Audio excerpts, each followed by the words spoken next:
Hello and welcome. I am Gimba Umar. Tonight, President Jonathan visits Ijebode monarch, promises to implement the National Conference report if elected.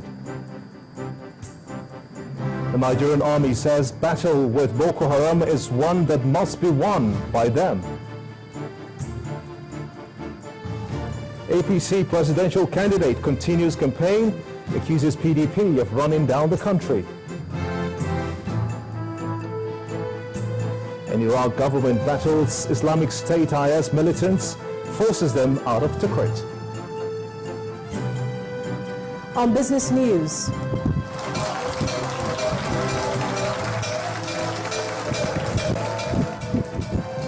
A momentous day for the Nigerian Stock Exchange as the president meets with the capital markets community. And sports news, with the draws concluded, all is now set for the Lagos preliminaries of the Channels National Kids Cup.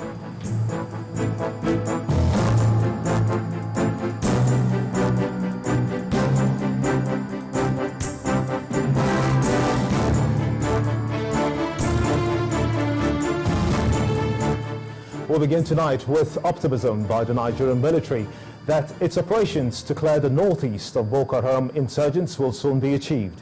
The Director for Defense Information, Major General Chris Olukolade, gave the assurance while speaking with journalists after a tour of major towns recaptured from the insurgents by the military. He said a large number of communities in the northeast have been cleared of the insurgents and that the others will soon be recovered by the Nigerian troops. Our correspondent Lanre Lasisi reports. These are some of the communities recently recaptured from Boko Haram insurgents in the northeastern part of the country. Some of the communities show clearly what they suffered in the hands of the insurgents. These are some of the weapons captured from the insurgents.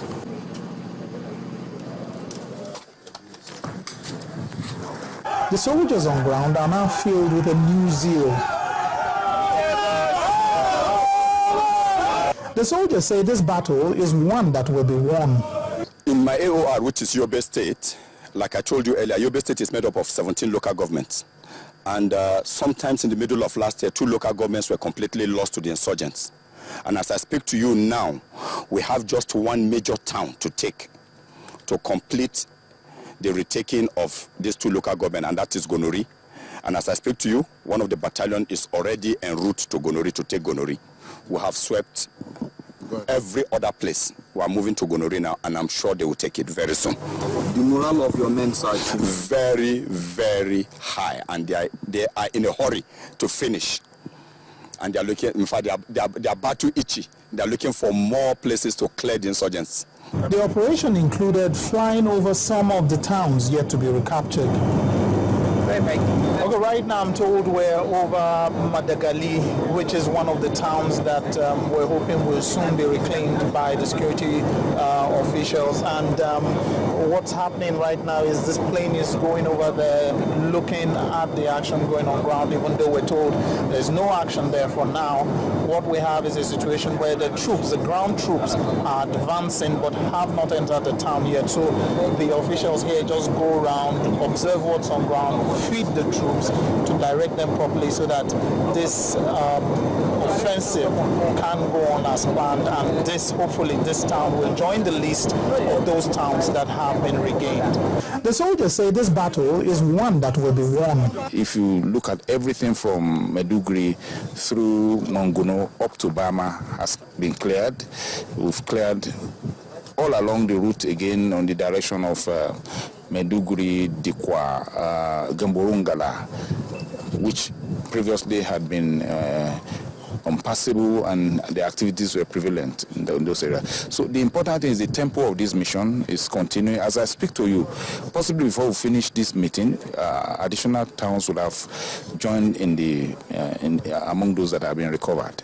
This offensive is still ongoing, and the soldiers say never again will insurgents take over any part of the country.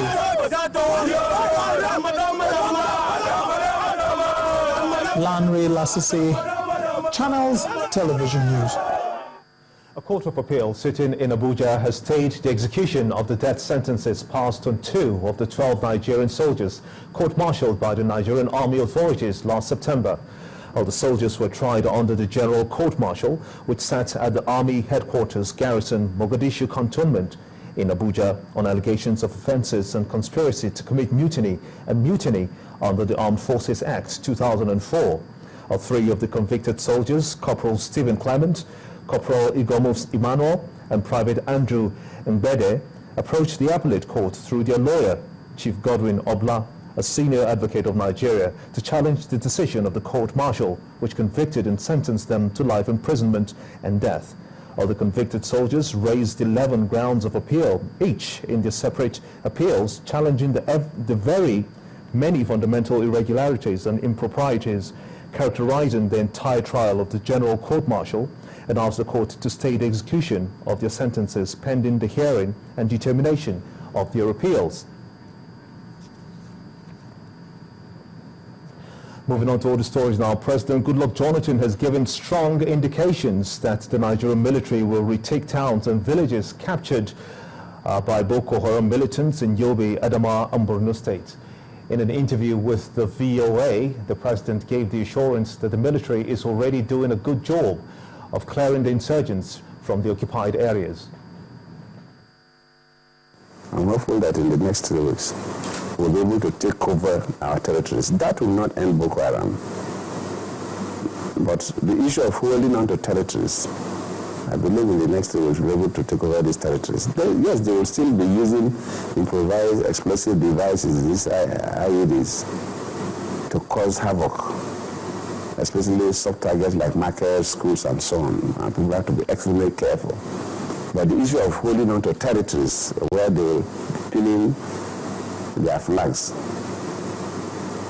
I believe in the next 3 weeks we'll be able to rout the Boko Haram. But for these 2 states of Adamawa and Yobe, by middle of next week, we'll be able to clear these 2 states. And Borno State, I believe, in 3 weeks' time from today, we should be able to clean up Borno State. Well, the president says the government is aware of an arrangement where some Boko Haram fighters are being trained abroad, but that he's optimistic the insurgents will soon be destroyed. On the newly acquired military hardware for the armed forces, President Jonathan says there is an agreement with some foreign technicians for training the soldiers on how to use them. Ordinarily, when you buy new equipment, you have a time that you train your local people so that they will be very, very conversant with it. And we don't have that luxury because of the excesses of Boko Haram. So we rather agree that come and train the people on ground. And some of the equipment we have also, the rate of breakdown was worrisome. And you don't want an equipment that's expensive, break down in the forest, you retreat, and if it falls into the hands of these elements and they take over and repair it, then we're in trouble. So we now have these technical people who are trainers and technicians who are to train our people on how to use them, and technicians that help the maintenance, at the same time training our people how to maintain this equipment. Meanwhile, the president renewed his commitment to the implementation of the National Conference report, saying it's a priority if he is re-elected. President Goodluck Jonathan was speaking at the palace of the Awujale of Ijebuland, Oba Sikiru Adetona, where he visited to seek royal blessings ahead of the general elections. Our correspondent Chukwuma Onokusi reports. President Goodluck Jonathan using the window provided by the shift in the date of the elections to reach out to those who will enable him make an impact in his bid to get re-elected the 2015 general elections. The Jigawa, Ogun State in southwest Nigeria is very important. Almost all the Obas in Ijebuland converged on the Awujale's palace to receive him and his entourage, including the PDP chairman Adamu Muazu. It turns out to be an occasion for the people to request for federal presence in their place. For the president, the purpose of the visit is simple, to solicit for their vote. He told them that the first 4 years was not enough to finish what he started, and went further to make promises to do more in the areas requested when re-elected. One key thing about the address is the issue of state creation and other related issues that were by the national conference, which my national chairman did mention. He promised that we will implement that conference document to the letter. In terms of infrastructure, it's basic, because for us to progress as a nation, of course, infrastructure must be whether road infrastructure or the power infrastructure, which is a priority for this government. The Awujale of Ijebuland is bothered about tension generated by the 2015 general elections. He's not cut out for endorsement of candidates, but would want honest candidates to emerge. In Yoruba land, to go out and say, vote for James, vote for Jack, one is looking for trouble. But give them the opportunity to present their program so that people can make up their mind what to do. So I want to thank you, Your Excellency. You are not just a new man in the office. You've been there. It has given me the privilege, the opportunity of serving. Your Excellency, don't know how many below people are in the country. You'll be able to be there. So you're one of those chosen ones that God has always blessed. So my prayer is that God will continue to bless you all your life. Highlight of the occasion was the decoration of the president with all the traditional paraphernalia from Ijebuland. That presentation of gift items and adorning of the president with royal robes signals the beginning of a partnership which both the federal government and the royal fathers here believe will last for a long time. From Ijebode, Chukwuma Onwekusi, Channels Television News.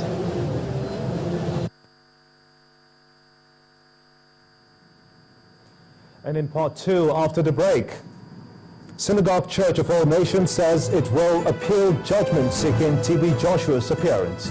Do stay with us.